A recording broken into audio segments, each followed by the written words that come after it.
Dwóch błyzrów z Błerecyna szło są na rozstajne drodzi do lasa, dze sam pokazywał smantk. Siachrowele ze smantką łecyrograf. Na łestatku przestele do nie. Za 10 lat mił przyjść smantk po jej desie, ale zastrzegle so zadać mu łestatną robotę. Błyzrum szło dobrze, bez całych 10 lat. Miele wsiadci go płet do stunkę, ale w dobroce z nie minały chłytuśkłe lata i gwestego dnia stawił są smantki rzek. Witro przynda, a waso wemysleta moją ostatną przywaj robotę.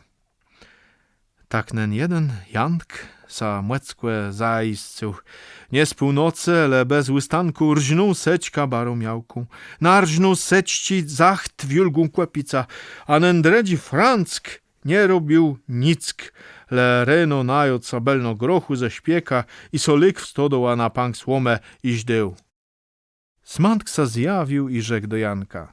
Ceś mum zrobić?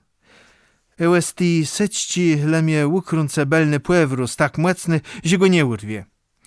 Smantk sadzył tepą sećka i płecił młetac i ani petej mił belny płewrus ukrącony.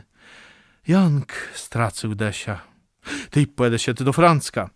Ceś mum zrobić? A ten sa przewrócił na panku słomę na brzeg i rzekł. Bandze świotu ptochę. Mum w secile ptochów i je banda tej systeł wypuścił.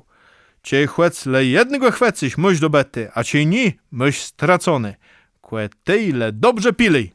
Smantk sa łysadowił, a nos, łecie i rance mił decht przesedzelnicę. A tej Franck wypuścił pierwszego ptycha. Chwacył tego? Nie, je prawda cił, jak on burknął, ale miał lejcył. Tyle pili dali, zaraz wypuścia dredzigłe. Ptochę burkał, jeden podredzim, ale Smantk ni żadnego nie chwycił. Tere puścia, te 7 głe i ostatni głele dobrze pili. Ale i tego Smantk nie dostył. Tej chwycił sa za nos i zemk płet głestomi. Tak wej szteką, diebła tłeką.